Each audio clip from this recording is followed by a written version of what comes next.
main event for World's End has been announced. MJF will defend the AEW World Title against Samoa Joe.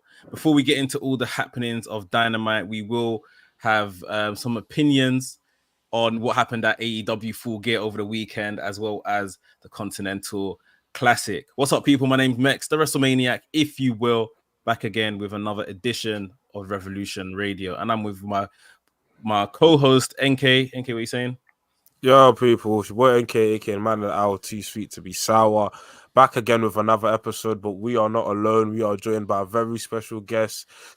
I know Mekz has chopped up with him on this podcast, but it's my first time meeting him. And, you know, been a big fan of Grapsody, but I'm going to let him introduce himself, you know. Tell the people who you are, man. It's a pleasure to have you on, man. Yeah. Bill Lindsay from Grapsody. Please report somewhere on the internet, I guess. What's going on? Like NK said, man, it's great to have you on and chop it up with us. I know we spoke, you know, coming into what we thought was going to happen with Full Gear, and on my podcast we mentioned, you know, the whole Jay White MJF stuff. That has been a whole thing this weekend, following, you know, I guess the several segments that their story was told across the pay-per-view. Just in your estimations, how did you find the pay-per-view? You know, just some of the matches up and down the card, and then obviously this main event segment. I thought it was a good pay-per-view overall. I thought all of the stuff that I wasn't expecting to be as good as it was over-delivered. Like, the ladder match was better than I expected it to be. The TBS title match was a lot better than I expected it to be. But yeah, this main event angle just wasn't for me, man. I just couldn't get into it, man. It was just too much going on. I mean, having the stuff going on from the pre-show on and having it go throughout the entire show, having this man come back in an ambulance. They wanted us to believe at one point that Adam Cole was wrestling after double ankle surgery. It just wasn't for me, man. It was just way, way too overbooked. Yeah, I mean, I hear that, and we've spoken about it. WRESTHINGS podcast out tomorrow. We speak about it even more. I don't know how. So for me, I was excited during our watch along. We done a watch along. I was excited throughout because I was just kind of gripped with more so curiosity. What are they doing here? How are they going to get around this sort of thing? And I felt like we just went in a whole circle for no reason, like to just do something that was very kind of standard.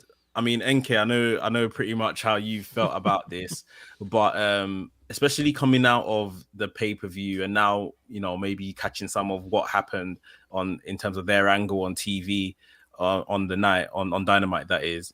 Like, just what's your thoughts on this entire run still, and that it looks like we're still, you know, proceeding with it? I don't see the value in it right now. I don't see if Adam Cole is legit injured and he's going to be out for the period of time that we think, which is going to be months. I don't see the need in having him as an on-screen character at this point because he's not adding anything to the story. And I feel like that particular story, in terms of the Brochacho stuff, it can't be told right now. So instead of having Adam Cole on TV, make reference to him. Sure, I don't mind MJF saying, hey, I miss my friend, but, you know, I'm going to continue defending my championship. The Samoa Joe stuff and the multiple competitor stuff that he's got going on right now is far more compelling than the Brochacho stuff, than what he's got going on with Adam Cole. And I love Adam Cole. He's someone I want to see on TV, but I want to see him actually wrestle or be, you know, a prominent fixture on the product where, you know, he's actually evolving storylines. Right now, it just feels like, okay, we're in purgatory right now, and we can't. Yeah. I will say this though: if you paid attention, there were very subtle things Adam Cole did throughout this match that let me feel like he is absolutely the devil. He very much, if you paid very close attention, he tried to cost Max this match more than once. And I picked up things even from last night on Dynamite. I was like, yeah, it's him. He's the devil. Yeah. The Dynamite stuff last night that you're probably alluding to, I saw one of the two things and I was like, and then I saw someone do a little thing edit for it on Twitter, and I said, okay, maybe I'm kind of I was right in what I saw the first time. Yeah, it's left everyone very kind of confused from the point of, we've come predominantly, from WWE. A lot of people, or people just were just watching other things because they were done with WWE entirely, to somewhere where we were told, this is the whole professional wrestling on more than one occasion since 4 years ago. That is how Excalibur closes the show. AEW, the home of professional wrestling. And with the main event angle, especially, this was very far from professional wrestling.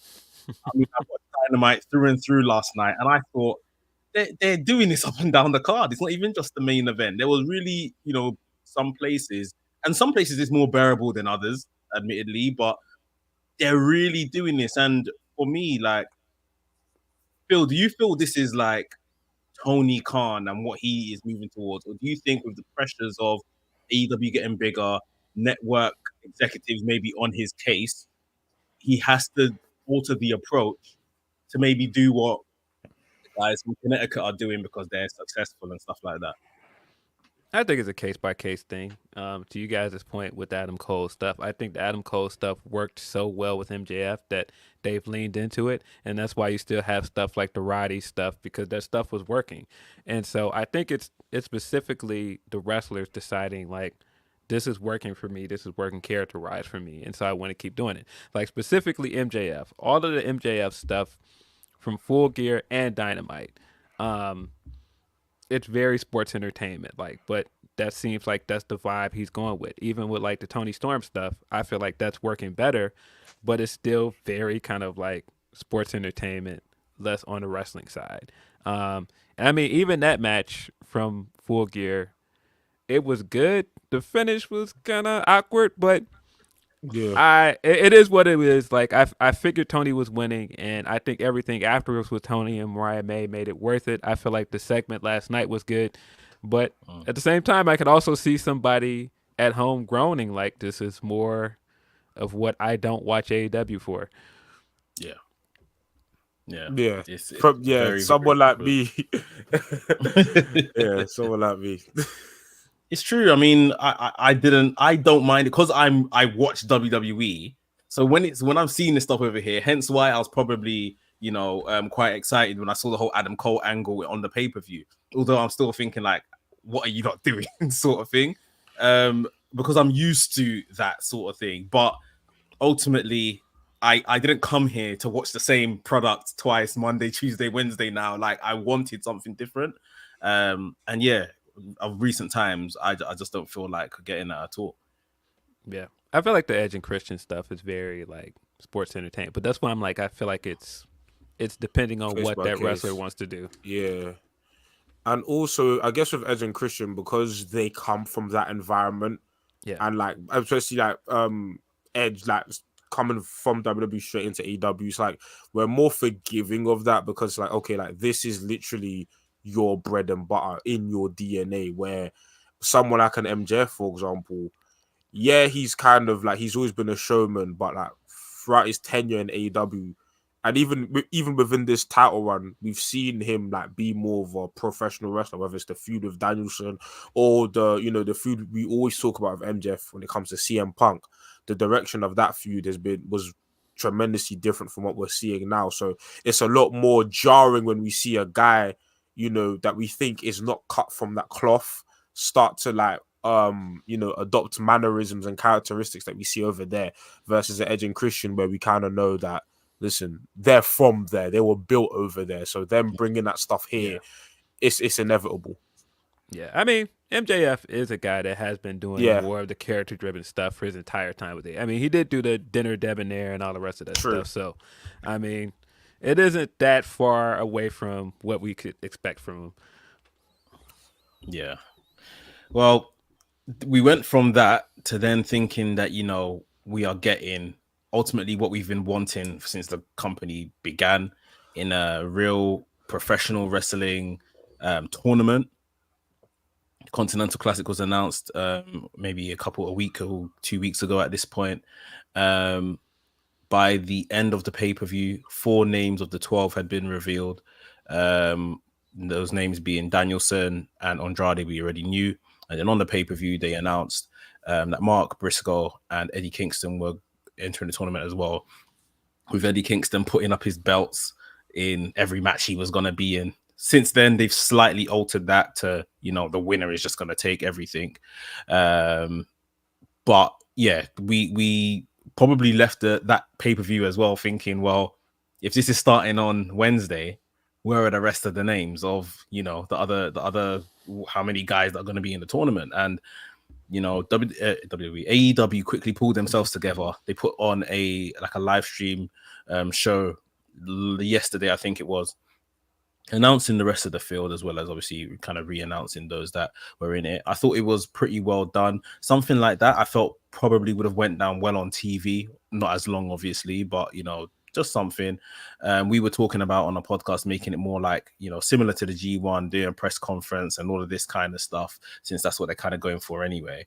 The rest of the field, the entire field has now been announced. So we've got Bryan Danielson, Andrade El Idolo, Brody King, Claudio Castagnoli, Eddie Kingston, Daniel Garcia. That's all of the blue block, or blue league as they're calling it. And then in the gold league, there's John Moxley, Swerve Strickland, Jay White, Jay Lethal, Mark Briscoe, and Roosh. Phil, what's your thoughts on some of the names drawn in the tournament? I think it's a good field. There were some people that I would like to see in there, of course, like Kenny Omega, because Kenny Omega's history with the G1, of course, like what Kenny means to AEW as a singles wrestler. I think Kenny's like one of the obvious ones we all want to see. I wanted to see Lee Moriarty in there too. I was like, if you're gonna put Garcia in there, have him like be like a young guy that is a straightforward wrestler in there. Put Lee in there as well. Where's Takeshita? That was another one where I was like, all right, Takeshita's beat Kenny Omega twice. Shouldn't he be in this tournament for like straightforward wrestlers? But I mean, other than that, I think the field is fine. It's just certain people that got omitted that I was kind of scratching my head at. The Kenny stuff is obviously because he's still doing this tag team stuff with Jericho for whatever reason. The Takeshita thing, I'm not sure why he's not in there. Like that one doesn't really make sense to me. Go on, NK. You have something to say? Yeah, no, I think Takeshita was the big omission for me. With Kenny, like Phil said, I was kind of suspecting that he wasn't going to be in the tournament, not just because of like the Jericho stuff, but he's kind of been de-emphasized as a singles wrestler for a while now. Obviously, he's had his matches here and there, but like he's kind of stepped away from the single spotlight. I thought that's a very intentional decision. But with Takeshita, like this would be the perfect environment for him. Have him going on a mad run in the tournament is exactly what Takeshita needs, because the last time we've seen Takeshita have a proper singles match, it's been a while.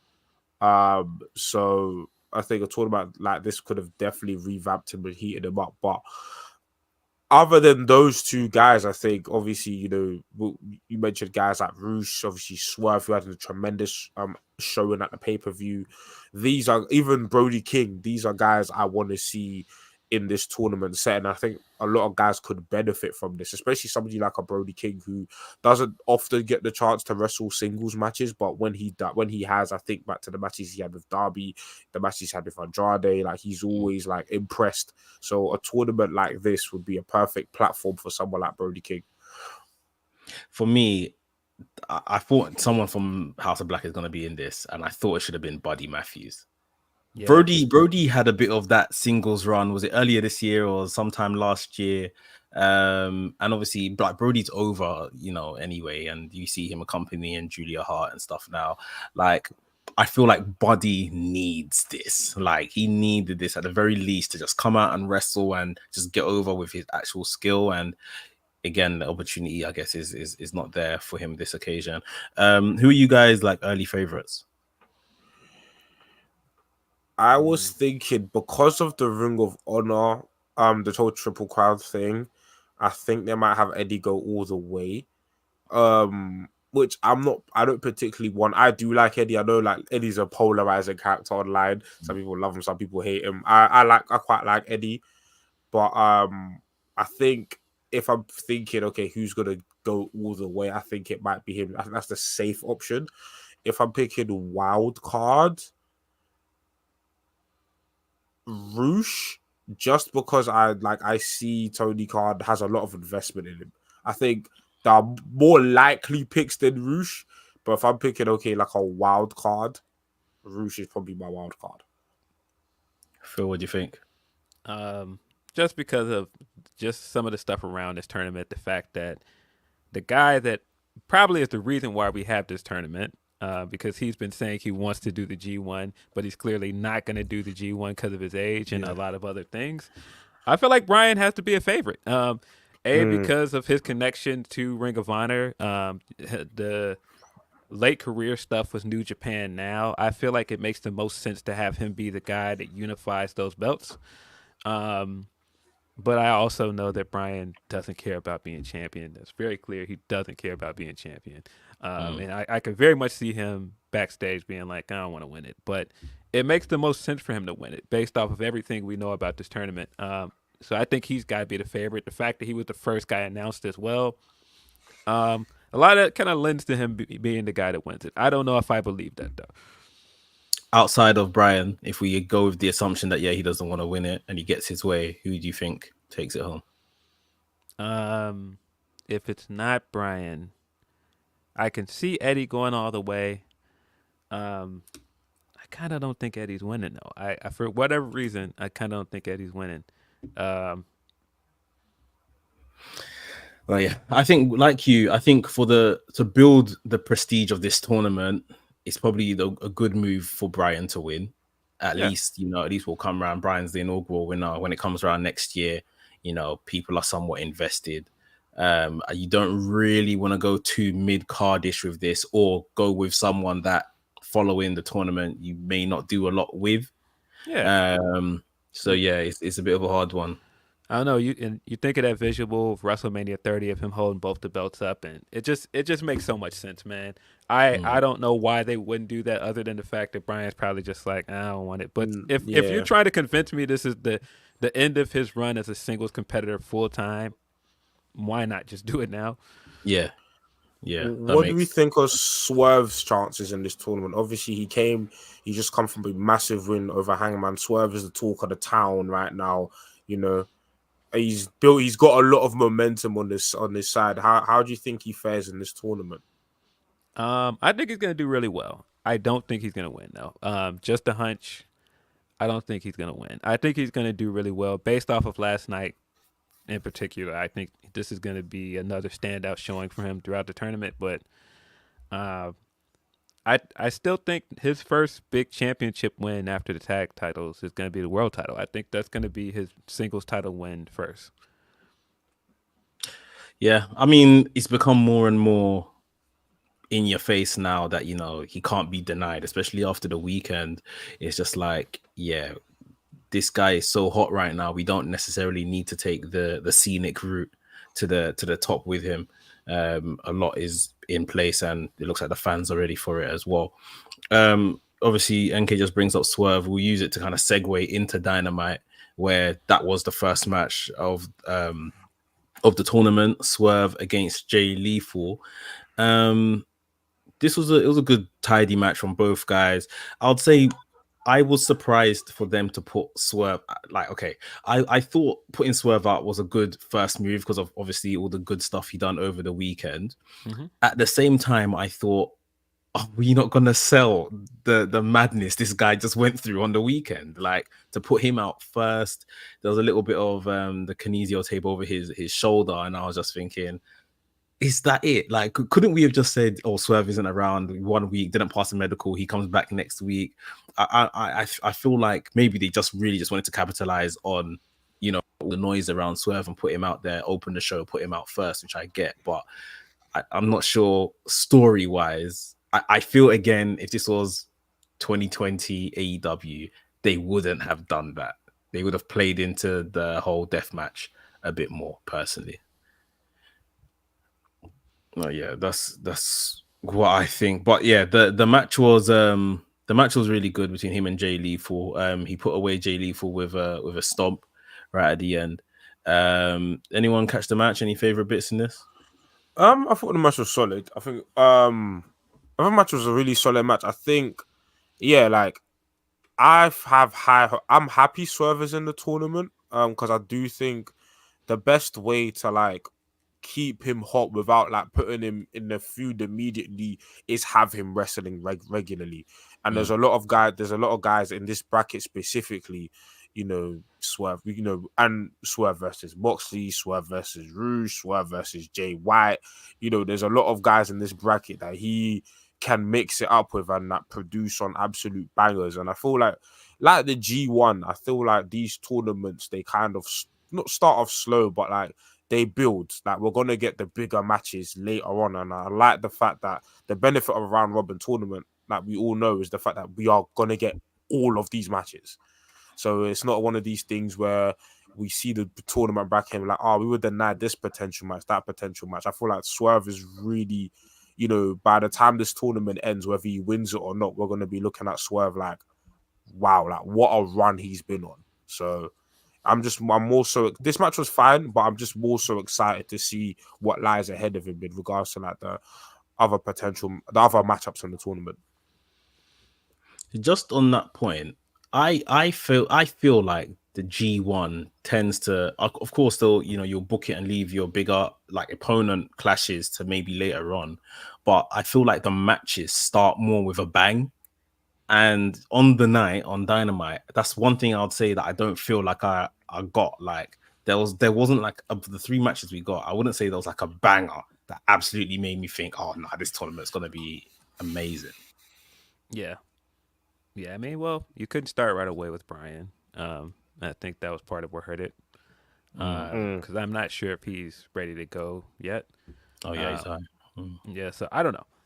But I thought this match was good. I thought it was very interesting that they very much played him up as a babyface this time around. Without Nana out there, he was getting big cheered, being in the building, and that pop when he came out was, he's out of here. I said on Twitter, but he's out of here, man. You got to put that belt on him. And just like the reaction to him throughout the match, the swerve chants, the Who's House chants, he was out of here, and all the stuff working the shoulder story wise was fine.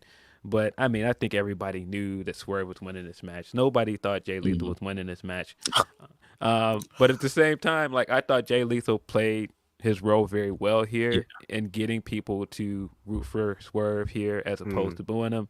I don't know. I don't know what to make of this because I was sitting in the crowd like, is this like the litmus test to see if people want him as a babyface moving forward? Which I think is kind of unfortunate because I still think he still got stuff to give as a heel, and just the package of him and Nana still works. So I wouldn't want them to go away from it. But you could definitely feel like they were like trying to see, all right, can this work?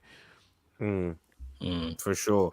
I do feel though that Swerve will take an unexpected loss. I feel like Mark Briscoe and Jay Lethal, like they're not really contenders in terms of that's people we think they can win the tournament, but like as we referenced the G1, there's always the spoiler.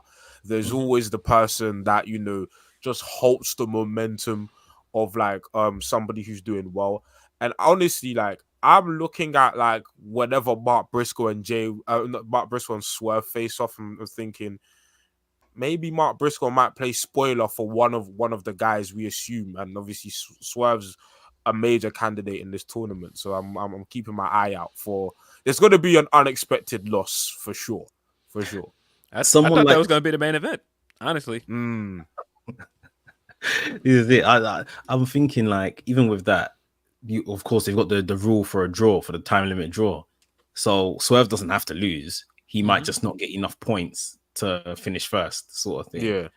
So yeah, there's other ways they could do it to kind of hold him back ultimately, to not progress him to the final or him not to win it, whatever the case is. But yeah, this was a good match. It was a good match to kind of see this, and Swerve is super over. You could see that throughout the match, as Phil said. Backstage, we had a segment with Renee Shields interviewing Hook and Orange Cassidy and Shibata. They're just talking about their trios match they were going to have on the night. And then we're back out to the ring. MJF's Adam Cole's music hits. So all of a sudden, even the commentators are like, whoa, like we weren't expecting these two out here tonight. They come out, obviously both on walking sticks, crutches, and stuff like that, struggle to do their entrance and all of that kind of stuff. MJF gets in the ring. He's obviously talking about Chicago, playing up Chicago, how much he loves Chicago and stuff like that as well. He's obviously saying that he's just recently beat Jay White over the weekend, and now he's, the greatest AEW champion, the youngest, most defenses, all of that kind of stuff, really putting himself over. He makes reference to the devil, that he's going to find out who the devil is and stuff like that. He puts over Adam Cole as well. He's saying that Adam could have done it without Adam Cole. Makes reference to the devil. He's going to find out who the devil is. And the devil comes on screen on the Titron, starts laughing, comes off again. Samoa Joe's music hits straight away. When Samoa Joe comes down, Samoa Joe's obviously saying, well, part of our deal was to that you're gonna give me a title defense. MJF tries to dismiss it. Adam Cole steps in. I was like, no, Max, you have to defend it. You be a man of your word. The old Max would have ran. Be a man of your word. Stick to it. Give Joe the match and everything like that. Max says, like, I'm fine. I'll do it. Let's go tonight here in Chicago. Samoa Joe basically said, no, I want you when you're fully fit. How does World's End sound? 30th of December. They agree on that's when it's going to be. That was pretty much this segment. I don't know. Am I missing anything from here? Not really. It went a little long. I mean, yeah. Oh yeah, you're in attendance, so it must have felt longer. It went a little long, and I mean, it did a few things. It set up more stuff with the devil. It set up the match with Joe. It continued the storyline between Adam, MJF, and Joe. The thing that I pointed out on Twitter right away is that Adam really wants him to take this match with Joe. And if nobody is asking why he wants him to take this match, I feel like it's pretty obvious. Because he's the devil. He wants him to take this match because, like, even if you look at, all right, when he was buddy with Acclaimed, and it looked like maybe Max Caster would have been his partner at Full Gear instead of Joe, the devil took them out right away and took them off the board, so he'd have to pick Joe. And then all of a sudden, Adam shows up, and he's like, yeah, you should take him up on that offer. You should make him your partner. I feel like that's the big indicator. Even during this thing, I saw somebody point out when the devil popped up on screen, Adam put his hand in his pocket, and then after the devil was off screen, he was looking around like he had something to hide. Even when MJF was like, man, when I find this guy, I'm going to beat him up and whatever. And he was just standing there looking behind him. I'm like, yeah, because he's right there sitting next to you. Yeah. Yeah, I asked this on Wrestlings, but I'm gonna ask you, Phil. When it's, I think obviously, like we're speculating that most likely Adam Cole is the devil. Do you think, like, when the reveal happens, will you be satisfied that it's Adam Cole, or is it all dependent on just like the execution of the reveal? It all depends on the execution, of course. I mean, at this point, I'm pretty much certain it's him. Like, I would be surprised if it was anyone else. And honestly, if it's anybody else, it doesn't make as much sense. But yeah, it all depends on execution. I think we're pretty much leading towards some kind of shenanigans, and Joe's gonna win at World's End, and we're gonna get the reveal possibly there at the end of the year. You reckon? I think Joe is our next world champion. I don't think he dropped. I don't think he dropped the television championship to get a rematch with the guy to lose. Listen, nothing would make me happier. Nothing would make me happier. I said on Twitter that I think Joe must win. I think, like you said, he dropped the television champion. This is his second crack at it. Joe losing back-to-back title defenses. I mean, it happened in WWE with AJ. And even Brock, but I don't know, just at how sudden and quick these title rematches are, there has to be a reason. And then, like you said, that he drops the TV title. You know, if he comes and drops the TV title just to lose again, it's like he looks like an idiot. You know what I'm saying? But and also just it'd be an amazing, like, I want to say cap to Joe's career, but it'd be amazing, like, title to add to Joe's career. You know, Joe's been, you know, obviously longest reigning Ring of Honor champion for a long period of time.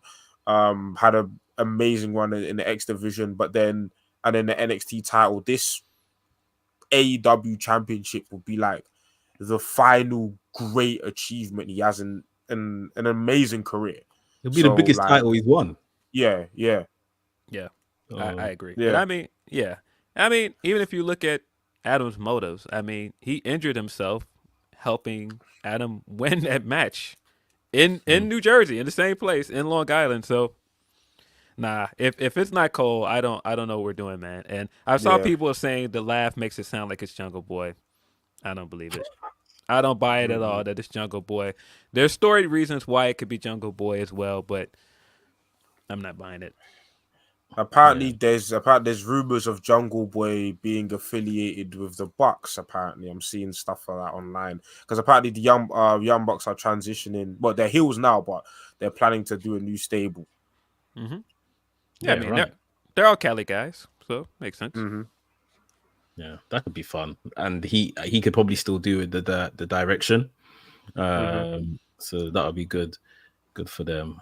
Speaking of the Bucks, though, I was sitting after Dynamite, and I was like, all right, you guys did all of this hinting at things drama-wise with a certain person that we can't talk about on the show anymore. And you did all of that the week before you came to Chicago, and then you weren't in Chicago. You were going to get the most heat out of all of that in Chicago. Why weren't you there? I didn't understand that. But that's my growing complaint with the way they utilize the Elite in general. I just don't get it. Like, you've got three of the guys that are the foundation of this company. You're not going to put Kenny in the Continental Classic, but then again, you've got this angle where you're turning these guys heel, and then you have the crowd that is going to boo them the most out of any other crowd in the country, and you don't use them on this show. I don't understand that. Yeah, I mean, this sounds stupid to say, but it's like, do you think there's anything else they're kind of trying to negate, like safety, anything, like with not having the Bucks there? And maybe they just didn't have anything for them on Wednesday night, but yeah, I just don't really get it. Yeah, it doesn't make much sense now that you put it like that, to be fair. But yeah, I mean, with this MJF stuff, yeah. So NK, I don't know if you saw it, the clicking thing in Adam Cole's pocket. Yeah, I saw it. Yeah. So yeah, that's what I saw him fidget with his pocket, and then the lights went out, and then I was like, huh? And then obviously, the one when he kind of put whatever he had back in his pocket or whatever. But yeah, just slight things. Even like Phil pointed out with him smiling when, you know, sitting behind MJF, and MJF is so adamant he's gonna find the devil and all of this kind of stuff. Yeah, it's just kind of slowly coming together. And this is exactly what we've been saying over the past few weeks, that if it is going to be Adam Cole, the execution is going to have to be something. They're going to have to put all these little things in place so that the heat is enough when the reveal happens. It was other things he did. I mean, the fact that he keeps pouring it on with Roddy at this point, and he wants to very publicly make it known, I'm not friends with you. The first time we saw the devil, he had 4 people with him. I'm assuming that's Roddy, who is hamming up this neck injury, probably the 2 Kingdom members, and probably Wardlow. Because my other takeaway is, like, why is Wardlow making a point to not attack Max? And he keeps saying that he wants to, unless he's being told not to. You don't think it could be Kyle O'Reilly? If you go back and look at the 4 guys, it's a bigger guy with him. That's what makes me think it's Wardlow. Okay, and that's I haven't noticed that, because I know they have said that the 4 guys doing the attacks are actually going to be the 4 guys that, you know, who, when they're unmasked or whatever, that's who they're gonna be. So I thought they all kind of looked about the same size. I didn't notice any one that was bigger than any other one else. So the only smaller guy that I noticed that laughed, of course, is the guy that was standing along the wall that looked like he was wearing a neck brace under his. And I was like, that's very clearly Roddy along the wall. But I really noticed that. Yeah, if you go back and look at the first one, there's a guy along the wall when they're throwing Jay White onto the box at the end. And he has like the turtleneck on as well, but it looks like a little bit bigger than everybody else's. And I was like, it looks like neck brace, doesn't it? He's wearing a neck brace under his turtleneck. That is hilarious. To be fair, Yeah. that is hilarious. Yeah, you gotta look at it. When I noticed that, I was like, no way. But I think that Warlow's in on it with Adam, and I think that's why he hasn't attacked him yet. That's why he keeps holding back. Because the only excuse I can think of is somebody's telling him not to. And who would that Do be? you think obviously they've announced this match as Joe and MJF, but do you think there's a possibility that more people may get added to the match? In terms of, because you've got, like, we've built up like a few contenders here and there. Is it because I remember we were speculating earlier on before 4K even happened that World's End could be like a fatal four-way match or something like that. And even right now, like, even though I see Samoa Joe and MJF, I'm thinking, could more people be added to this?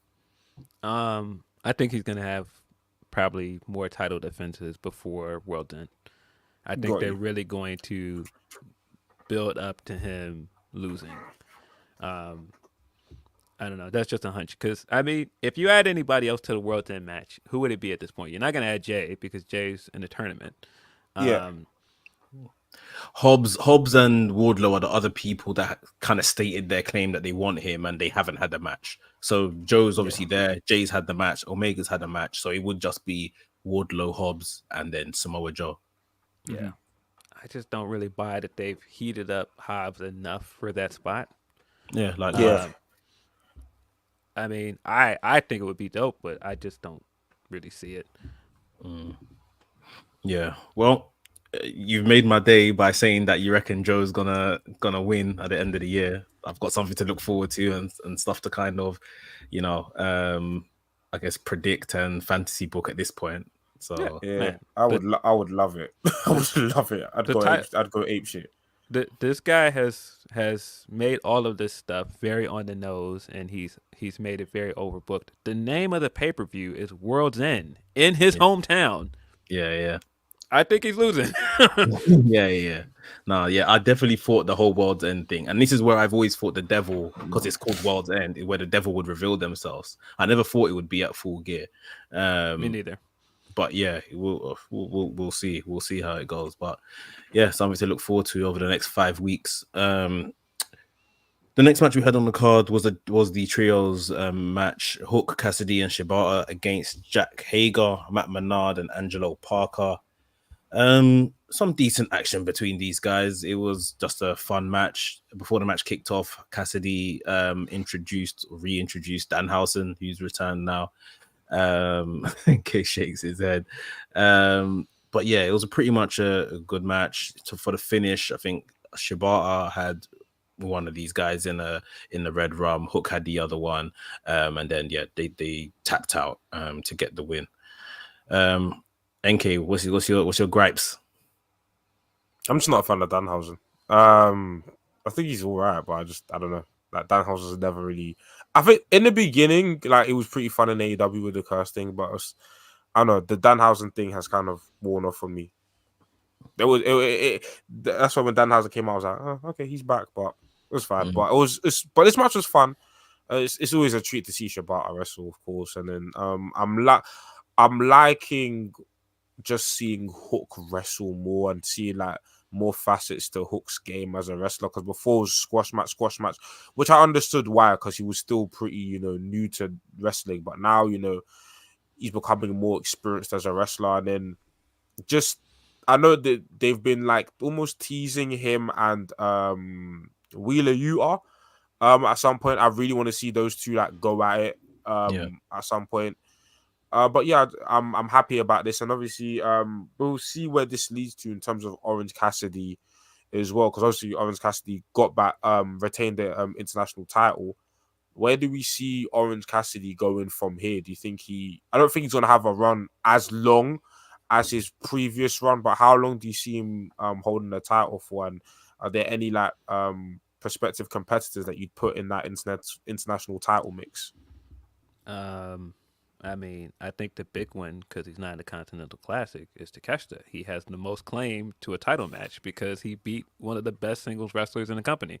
And Takeshita versus Orange Cassidy, I think that'd be amazing. Yeah. Anybody else I can think of? I mean, Just while you're thinking, I think they've really let down Takeshita. Like they moved into this place of maybe pairing him with Don Callis, and it looked like that could be, you know, his not his ticket to anything, but you know, more of a prominent spot and stuff like that. He had obviously the big singles match with Kenny, and then Don Callis family has become what it's become. There's a load of guys in it, and Takeshi's just fallen into the background. And even with an opportunity like the Continental Classic, where you could have used him to kind of bring him back to the foreground a bit, we've decided to pass on that. I really feel like, we've let him down somewhat. yeah, Claudio makes sense too, just because the connection to Brian and Mox. He just beat Mox, which I thought that was one of the biggest surprises at pay-per-view. I thought Mox was going to win here, and I thought the match was better than I expected, and I was really surprised to see Orange Cassidy retain. But I'm not mad at it. I think it's a good call. I think it's a good way to put over Orange as a workhorse. But at some point, somebody's got to get this definitive win over him for this title, right? Mm-hmm. And for me, another name there would have been Swerve. And I know you've said that Swerve would have been should be the AEW champion, full stop. But like Swerve is someone that they've got previous, him and Orange Cassidy. So now he's kind of evolved into this next stage of his abilities, his career. Then I think he could literally go to Cassidy and force the belt off him, sort of thing. And then we have a little Swerve run, maybe especially if, you know, as we're saying, Samoa Joe is going to be the next world champion. There could be a good kind of, holding pattern, something for Swerve to do in the meantime. Yeah. Next up, we had a backstage segment, one that Phil spoke about earlier with Adam Cole backstage. He was speaking to Renee Paquette, and Roderick Strong. Adam came into the back with the Kingdom. Adam Cole was very quick to disown him. We're not friends, and he hobbled off, and everyone, the Kingdom, Renee Paquette, they were all left kind of looking stunned. So yeah, take that as you will. However, what's going on there? Next up, we had the patriarchy segment. Christian Cage comes down to the ring with Luchasaurus and Nick Wayne. He comes into the ring and he says, obviously, what happened on the weekend wasn't what was planned. However, I didn't lose. Nick Wayne didn't lose. Luchasaurus lost. And he says that, you know, you both are my sons. I'm going to rechristen you in my image. But at this point, he's mainly talking to Luchasaurus. He tells Luchasaurus to get down on one knee. Luchasaurus takes his time. He looks to the crowd. Crowd are booing. The crowd are firmly in Luchasaurus's corner. Christian demands he gets down on one knee again. He finally gets down on one knee. Christian renames him as his finisher, Kill Switch.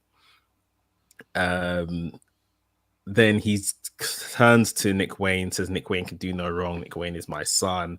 You're great. I love you. All of this kind of stuff. And in the background, you can see Nick Wayne's mom running down the ramp, coming to the ring. You can kind of hear her off mic saying no, trying to bring Nick Wayne to his senses. Sorry. Christian takes to the mic. He goes back at Nick Wayne's mom, throwing insults at her, saying good thing that the dad is dead, Buddy Wayne is dead, because, you know, Nick Wayne would have ended up resenting him anyway, saying that she hasn't been a good mother to him. And just Nick Wayne is just, you can see him, the way they've recorded it, he's just in the background, no selling everything, as if it's not his mom just being talked to like that. And Christian tells her, you know, you're just a waiter. Go back and get your card stamped and go to your waiter job and all that kind of stuff. Luchasaurus or Kill Switch eventually gets off his knee. He comes to stand in the middle of these two. The crowd are getting excited that maybe Luchasaurus is finally standing up for himself. And obviously, this has been a bit of an ongoing thing ever since Christian came into the picture. And Luchasaurus was kind of forced to choose sides between Jungle Boy and Christian. Christian like goes for Luchasaurus and inadvertently knocks over Nick Wayne's mom. No one does anything apart from Nick Wayne, who leaves the ring to go and get steel chairs to get his mom concerto. And hands it all to Christian. Christian at the last minute decides Luchasaurus needs to put the nail in that coffin. But before he does, Adam Copeland runs down the ramp. He kind of clears ring. Christian runs off. We're just left with Christian now on the ramp with Luchasaurus. Nick Wayne's got 2 spears in the middle of the ring. He's now in the concerto position. Camera goes to Christian. Christian's yelling, my son, my son. And Edge, Adam Copeland just delivers the concerto as if the mom isn't even there. The mom's saying no, no, no, but yeah, Adam Copeland just does the concerto, and we close the segment with fierce look between Adam Copeland and Christian Cage. Guys, what did we think of this? I can't lie. I love Christian in this father gimmick stuff. I just think it's so entertaining. I think this segment was a bit convoluted, it was a bit long, but like I said before, I mean, this is what these guys were brought here to do. Like this is their bread and butter, and I think Christian as a whole has been doing excellent. And I think Adam Copeland, I've kind of been lukewarm on him in AEW, but I think it's like he hasn't done anything particularly wrong, but he hasn't been like the most exciting person in this. But I just think for me, like the star of the show of this is Christian, and just I'm invested in everything Christian does. So for me, I was like, even though it's not necessarily like my cup of tea, like it would still, for what it was, like it was good. It was entertaining. Phil, how did they take to it in the arena? I thought it got a good reaction. It went on very long. It was like all of the stuff towards the end of it, especially. I was like, all right, when is somebody going to come out and stop this? This has been going on for a long time. When is somebody else's music going to hit? I'm just like, I know it's Copeland. When is it happening? And it just took forever. And so the segment itself was fine because Christian is great. Christian as a character is great. I think Nick Wayne is perfect in the role they put him in. Much better since they turned him, because he just has a real punchable face. He just stands there with that look on his face the entire time. And it's just like, you just want to hate this kid. And so I just think he works. He works in the same way that Sammy did initially as a heel next to Jericho. So I think all this stuff was good. I think him rechristening him as the Prodigy was funny. We got stuff like Roxanne putting that GIF up right afterwards. I think she immediately erased it, but very funny. I didn't see. I thought of her the minute he said Prodigy. I thought Roxanne Perez, but yeah, I didn't see she had a reaction. Yeah, I thought that was her that put that up. I could be wrong, but somebody put up the Roxanne GIF, and I thought that was hilarious. But I thought even like all of the stuff with him and Luchasaurus was good. They've been teasing this turn with Luchasaurus since Christian won the belt at Collision, where you could see Luchasaurus was kind of irritated with him, but he just went along anyway. All of these people that think that Jack Perry's the devil, I don't think he's coming back for that. I think he's coming back for this storyline. Like, it makes the most sense for him to be involved here with Luchasaurus and his history with Christian. I think that's where he's going to show up. To do what? To save Luchasaurus or to join them? That's the question, isn't it? I don't know. I think because he's clearly a heel. You would think, all right, maybe he's going to come back and have this like babyface reunion with Luchasaurus, and they're going to be a tag team again. I'm not as certain though. I could very much see him joining Christian and embracing him and saying you were right all along, and him being his second son. I'll be here for that, to be honest. I'll be here for that. I want to see Anna Jay join them as well. If they're going to do that, like, I just need Anna Jay doing something of meaning. I don't know why I'm so invested in Anna Jay. But yeah, I just don't think she's doing much of anything. She was actually on the show in the next segment, actually. I was gonna ask something. So yeah, that's what I'm gonna say. For me, like obviously NK alluded to, this is what these guys do best, sort of thing. This is where sports entertainment should be for me in this. Like, let the guys the big name guys you brought from over there to come over here, like, let them do this. And you can see they're doing it very well. It doesn't feel overly cheesy or anything like that. Like, it doesn't feel corny at all. It feels like they're deluded, especially at Christian, but like, we've seen that in his past as well. And I don't think people mind it here because this is sports entertainment. Like, let's not lie. Like, call a spade a spade. This is what it is. But it's being done, I guess, by seasoned pros at a less corny level, sort of thing, rather than in the main event where this title that's been held in so much reverence over the last 4 years is now in the middle of, Rochacho segments.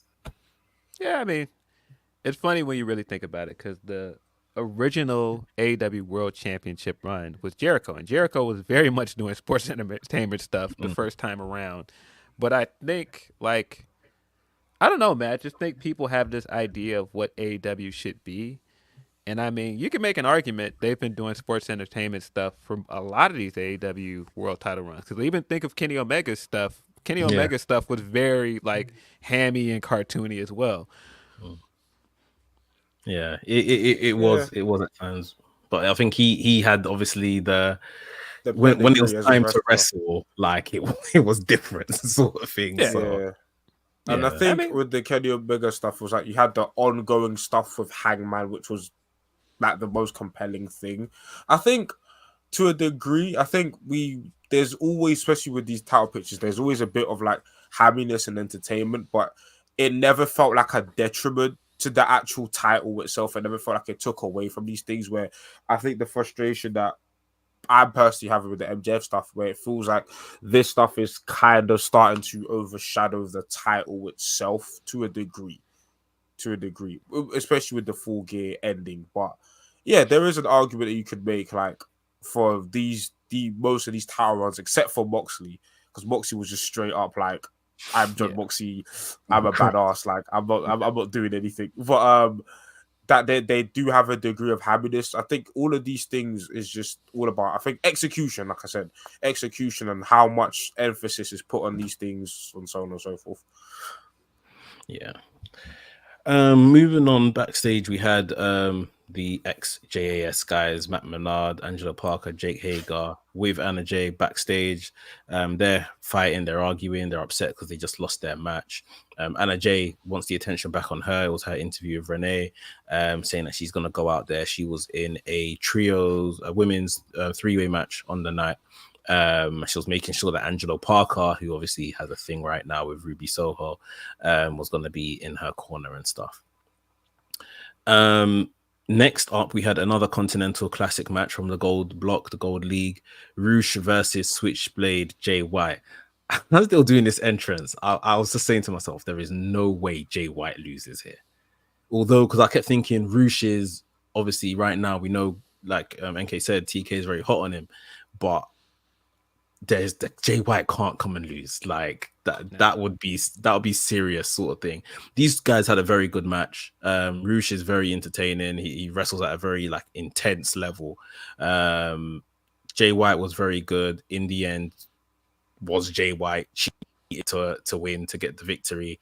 Even for me, it was hard to just see Roosh just lie there and take a pin. I was thinking, oh my God, when is this guy gonna go through the door sort of thing? Like, when are we going to get started with Roosh? But I think it's just a minor setback. Like I said, Jay White couldn't afford to lose. Phil, how did you see this match? I thought the great thing about it straight away is how much they played up that Jay has the most experience in the G1 of anybody in this tournament. And so I thought that was a good way to play up and build something for him after the loss on Saturday. And I thought he looked great here. Of course, Roosh looked like he had this match in hand at several points, but Jay White's Jay White. He's going to cheat. He always surprises me with how sudden he can get into his finisher. Like, The way he does it is just like, it's perfect every time he does it. And so when he caught Roosh at the end of the match, I was like, oh, that's it, the Blade Runner. And then when Roosh got out of it, I was like, oh, maybe it's not. And then he just low blowed him anyway, went straight back into the Blade Runner. Yeah, I thought the match itself was really good though. I don't think Jay is winning this, but I do think Jay is gonna have a good run in this tournament because he really needs to build himself back up after that loss. Yeah. NK, what do you think of Roosh in this tournament? Like how it might pan out for him? He was my wild card, but the wild card's more so just like I'm a big fan of Roosh. Like I like everything Roosh does. I think where they probably have sights on Roosh is probably the trios division with La Faction and Barnabas. I think them, him, Jalistico, and Preston Vance. What's Preston Vance's name now? Because I know they changed his name. Not Peligroso anymore. Peligroso, yeah, it's Peligroso. Yeah, I keep thinking of him as Preston Vance, but Peligroso. I think that's kind of where they've got Roosh. That's why I kind of think they're gonna put Roosh in terms of the trios division. So I don't see him winning, but I see him having absolute barn burners. Like I think out of this block, he's gonna be the guy I think I'm gonna be watching the most because just him tearing it up with Moxley, him tearing it up with him versus Swerve, like just especially him versus Moxley, the pace that both men are gonna go at and just the how stiff they're gonna be is man. Like, I'm looking forward to that. So I think Roosh will have. I think honestly, what we should come out of both blocks seeing is, oh my gosh, these guys killed it. Which is what we come out of the G1 saying. Like, there's bare guys that don't win the G1, but we're like, for example, Ishii's made a career out of that. Like, essentially just saying, like, he's made a career out of, listen, he's never won the big one, but when it comes to G1 time, Ishii's gonna have, like, either gonna be MVP of the tournament or have, like, many marquee matches. And that's kind of what I want for Roosh and a lot of these guys, just to, like, go out there and have these marquee matches that keep them hot. You know what I'm saying? I think the tournament should either propel people to new heights or keep the momentum of people that are already hot. I slightly feel like the restrictions are already kind of restricting the match in terms of 20-minute time limit, in terms of no one at ringside. Like, I mean, I want a clean match and everything, but like, I don't know, it felt kind of weird to not have some of these heels have their presence ringside and stuff like that. Maybe we'll see how it goes and plays in throughout the rest of the tournament. But yeah, it just felt really like straight and narrow, as they say. Like, yeah, I think for me, when it comes, at least I'm thinking of like the most recent G1. Like, I didn't get into the most recent G1 until maybe a couple weeks in. So for me, when it comes to these tournaments, I always give it like, let's say 1 or 2 weeks for things to really start kicking off.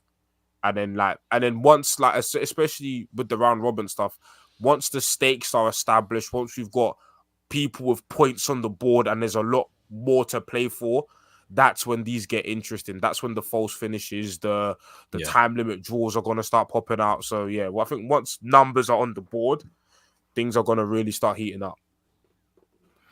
Cool. Let's get into the next segment. RJ City, Renee. Sorry? Oh, sorry, I thought Phil said something. No, I was just going to say, I feel like the tournament was just like a response to people. Oh, like to tick box, basically, to make people happy again. For sure. Yeah. I think there's a bit of a delay. Phil, can you hear us?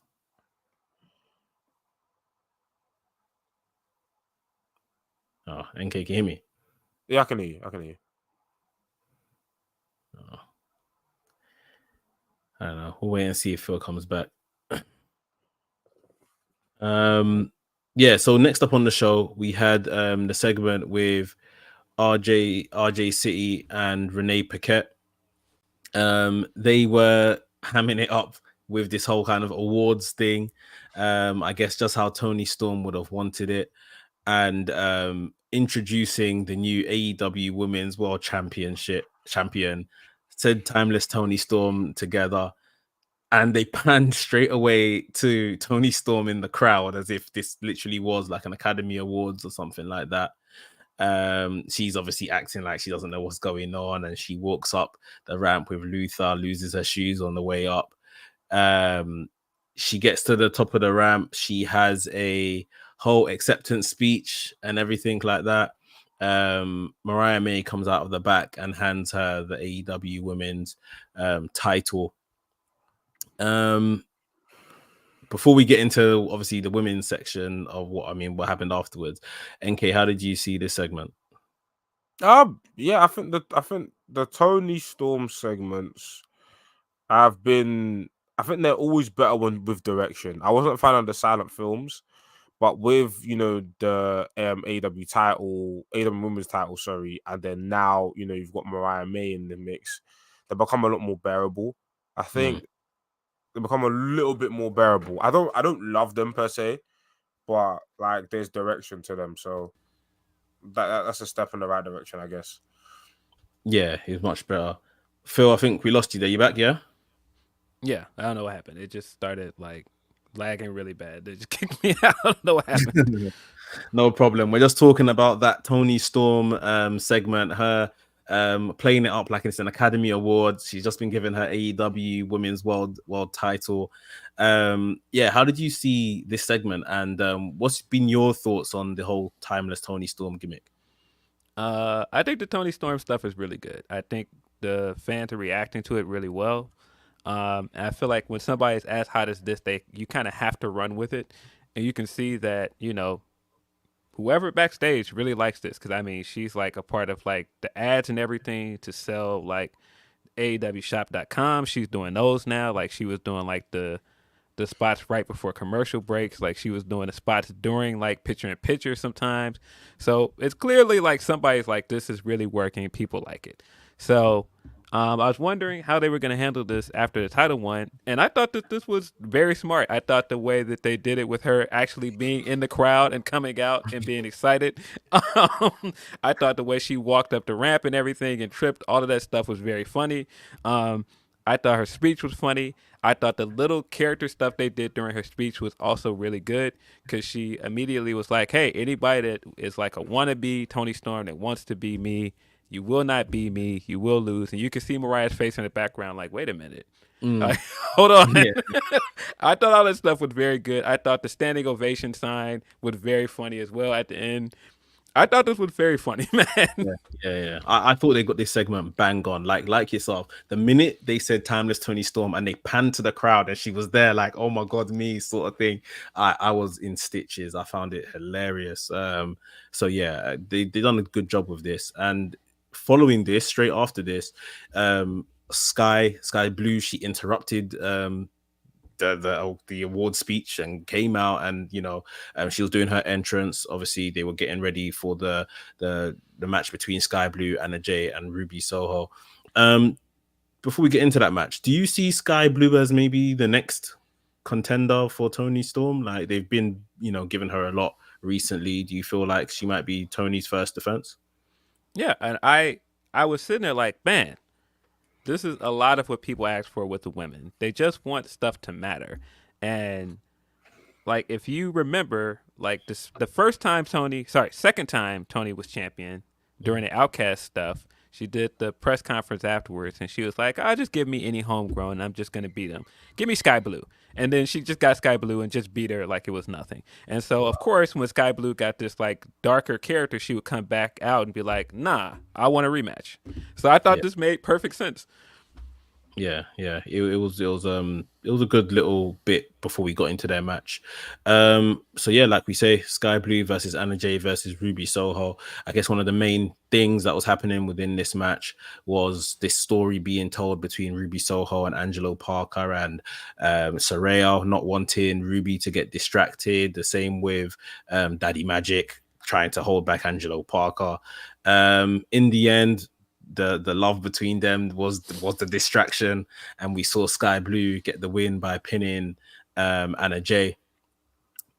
NK, what's your thoughts on this whatever's happening here between Ruby Soho and Angelo Parker.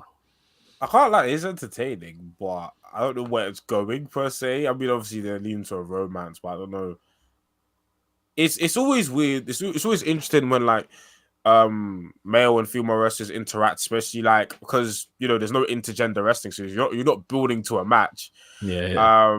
And it's like, I'm just curious to see where exactly is this going, or if it's going somewhere. But standalone, I won't sit here and lie and say it's not like entertaining, because it is. I think the chemistry between the two is there. I think that I don't know if they're actually dating or not, but true though. Yeah, I believe they're already together. I Okay, don't know. that's fairs. Yeah, I But think they're engaged. I could oh Yeah. wow, oh Yeah. wow, I did not know. But makes perfect sense then.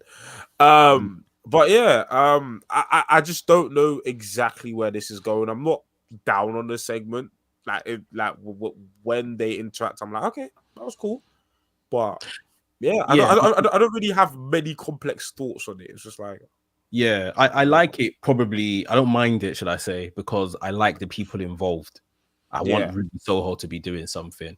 Them man, Angelo Parker and Daddy Magic are funny guys, so like I don't mind them right now with everything that's happening. For me, I was thinking when this match started, this match wasn't for anything, was it? It wasn't for like a number one contendership or anything, was it? no. Yeah, okay. Because I was just thinking, like, it felt like with Anna Jay saying she doesn't want to lose again and all that kind of stuff, and I was just thinking, was there something that I miss? But yeah, maybe not. Yeah, I think she just didn't want to lose because she's been losing a lot lately, and I think just building off her leaving JAS and like the remnants of JAS, she's just kind of like, why are we still doing this if I'm just losing and none of us are getting anywhere off of this?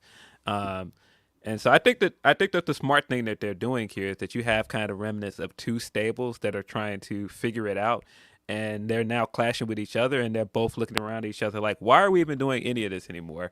Like, I think the way that they're booking the end of Outcast is kind of smart in the sense that Tony was the first one to leave. Like, I don't need to do this because I'm a star on my own. Yeah. And Saraya was immediately like, she's nobody. And then she immediately won a championship and proved you immediately wrong. And Ruby's probably looking around at her like, wait a minute, if you're wrong about that, what else are you wrong about? And then the Angelo stuff starts happening. It's just like, yeah, probably wrong about him too. Yeah, no, it is. I guess it's a story. It's a story within itself. So again, like you just said, this is what at least some people are asking for, just some more care with the way they're booking these things, and it keeps these other guys on TV as well. Backstage, we had Renee having an interview with Wardlow, and again, she's trying to kind of get to the bottom of how he feels about MJF. Wardlow says the world doesn't revolve around MJF, and that the downfall of the devil will happen on his time, which it's all kind of coming to me now that Phil has said what he said, to be fair. So yeah, we'll see where we're going with that stuff. AR Fox comes out of nowhere, and AR Fox wants to, I don't know, he thinks it's a good idea to start a fight with Wardlow. Wardlow headbutts him and leaves him laying. So I'm sure in the next week or so we'll probably get a Wardlow AR Fox match. Just so sad watching this. Why couldn't he just stay with Swerve, man? I know, man. I know. I hate it, man. I understand that maybe, they think, you knew you weren't going to go to London. You let us kind of tell this story and it's the punishment. But they could have punished him, but kept him in the group for like, I don't know, man. It's annoying. Yeah, especially seeing how hot Swerve is right now, and them as a duo were amazing. And just anything, he could have taken all of Swerve's losses. Yeah, any tag match, he could have taken the pins, and he could have been there. But yeah, he's literally right back to. I wouldn't even say he's probably gone past rock bottom where he was when he kind of came in. Like, what they're gonna give him to do now, especially. He's just like basically just like stock jobber guy. Like, it's unfortunate. It's a shame. We had our main event. This was the third Gold League Continental Classic match on the card. Jon Moxley versus Mark Briscoe. Really fun match. I guess two, couple of badasses really just going at it sort of thing. We saw during the break is when Mark Briscoe started bleeding. Again, Mark Briscoe, someone that I think no one expects him to really progress within this tournament, but could put on a decent match with whoever the competitor was. Death Rider put him away. I think it was a stomp and then a Death Rider put him away. Phil, how did you see this match? This was a really good match live. I really felt like Mark could win this match. I thought he was going to win towards the end of it. But I thought this was a good way to cap off the first night of the Classic. Not too surprised that, Mox, of course, is Mox, and he managed to make anything he's in look good. He's a massive star. He's just great at wrestling, great at promoting things, and this was just another example of that. I don't know where this goes for Mox though in the Classic. Like, I don't know if I don't think Mox is winning, but I'm curious how what his run in this is gonna look like, because he had a G1 run in 2019. 2019, yes. Yeah, and so that's interesting, and thinking like he can have. He lost to Jay White in that run, right? Who won it? I know he had a match with Jay. I can't remember if Jay won it off the top of my head. I think JB, because I think I remember being mad at the time. He lost to Yano. He lost to Jay White. To Yano, absolutely. And he was fresh out of WWE. I'm thinking, did this guy leave WWE to just be losing everywhere now? Like, I think he lost to Jay White. But yeah. I can't remember if it was to Jay, but I definitely remember the Yano one, because of course the Yano one is turned into a meme. Yeah. That's Yano for you, man.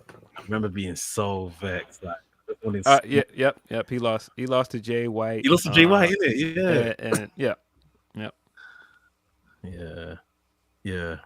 Do you think in the final of this tournament we might see anything play out in terms of, stories within the final? So, like, obviously, it could be Eddie reaching from the blue block, and then maybe Mox from the gold one, or Brian and Mox. Or do you think they'll go that way, or just maybe something completely fresh for the final?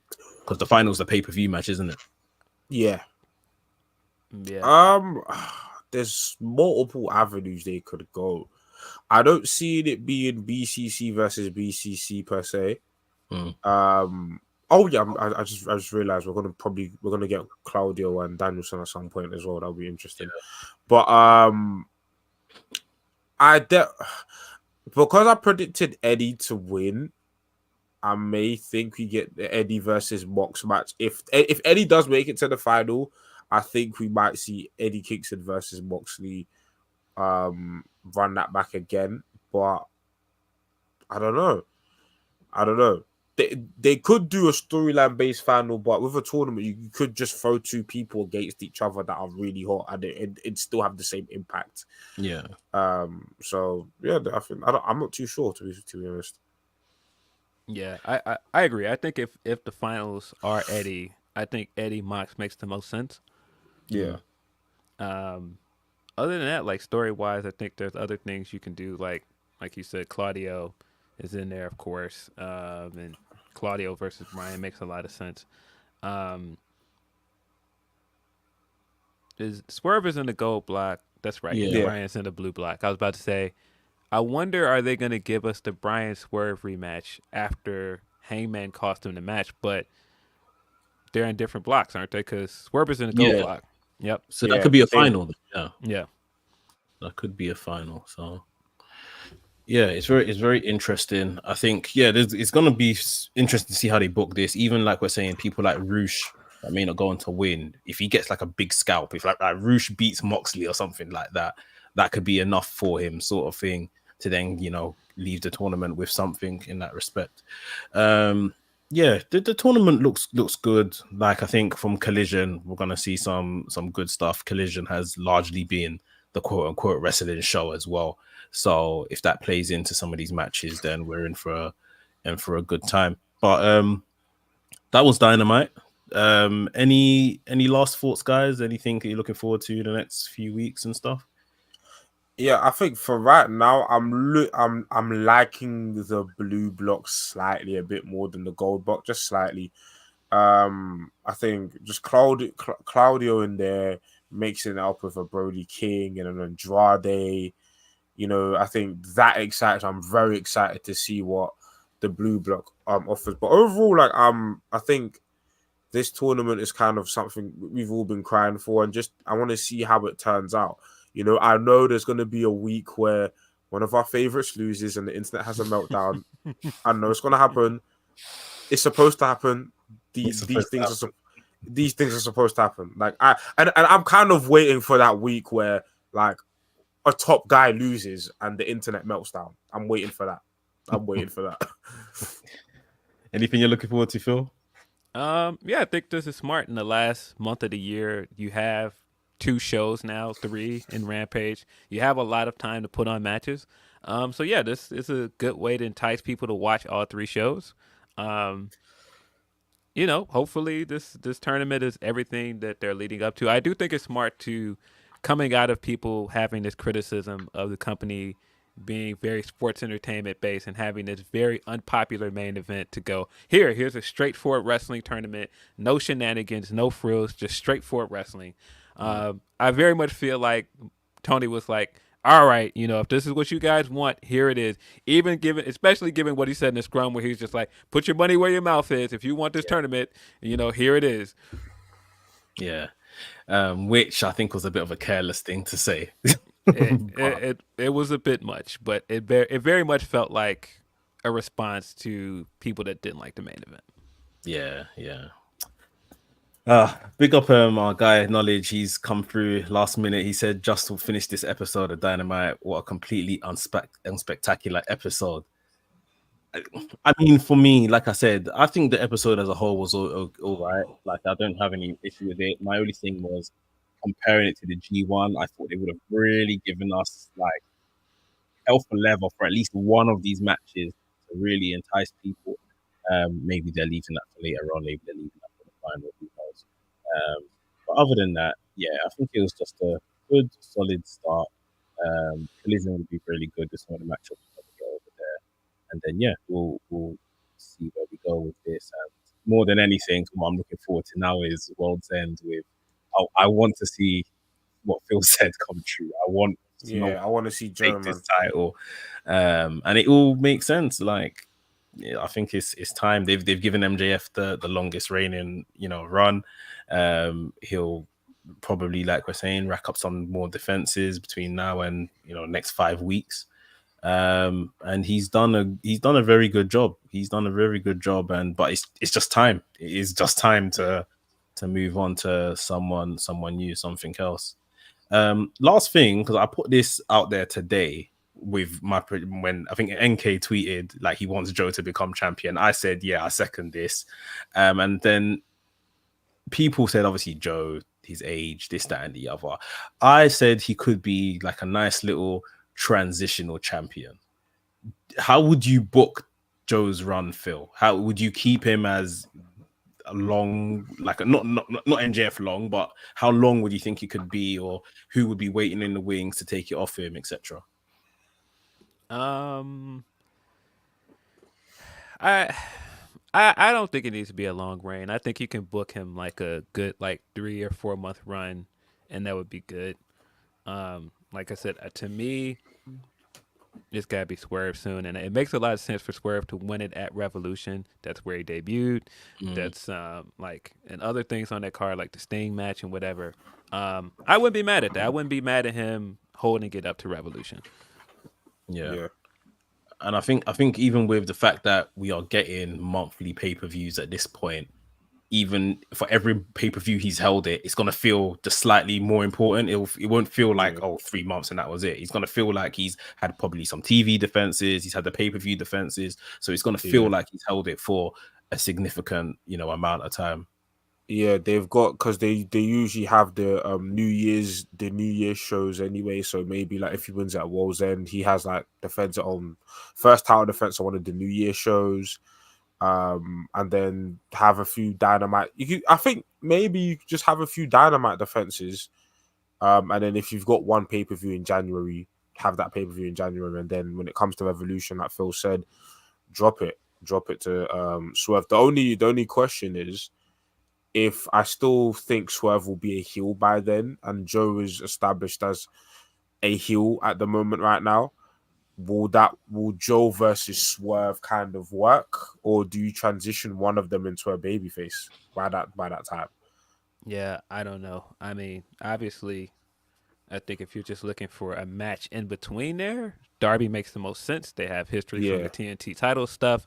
Darby yeah, has now kind of like moved up to that spot after the Pillars feud where you can see him as a main eventer. Um, there's stuff you can do with a Joe Reign in like 3 or 4 months. yeah. Yeah. My only other thing that I'm looking at in the distance is I would put money on Will Ospreay winning this title at All At some in point, August. And listen, So I have been campaigning for about 2 years. Swerve versus Ospreay should be the main event of that show. Swerve should be champion by then. Just do it, man. yeah. Even if Ospreay wins at that show, I don't care. Just do the match. I'm yeah, that's what I pretty much think. Like if Joe does win it, hold it to Revolution. If Swerve is the guy to beat him, then he can hold it from there to August, and then for Ospreay to win. And then I would think, yeah, that's well done. Like I'm happy with that sort of thing. Yeah. We'll see. We'll see. We've got the next 5 weeks will be very telling, especially going into the new year. Who's going to enter the new year as champion? But sure. that is our show. Phil, thank you for joining us, bro. Do you want to let the people know where they can find you? Of course, you can find me on Fightful's YouTube channel on Saturday at noon. That's me, Righteous Reg, hosting Grapsity. You can find Ask Grapsity on the Patreon every other Thursday. You can find my writing at Bleacher Report, of course. And you can find me on Twitter at PhilDL616. We appreciate you coming through, man, and sharing some good insight with us. We're literally going to be hanging on to every word now, waiting for Samoa Joe to be crowned champion on 30th. Yeah, because of you. So yeah. If Joe wins the first, I'm gonna just say, yeah, Phil, yeah, we did it. We did it. We did it. We made it. We made it. Yeah, that would be great. Given where we are now, especially. But yeah, guys, thanks for everyone tuning in as well. Thanks for everyone that tuned into the watch along over the weekend. That was good fun to do. Hope to do more of those in the future as well. And yeah, we will be back same time next week talking all things AEW Dynamite. We'll see you then.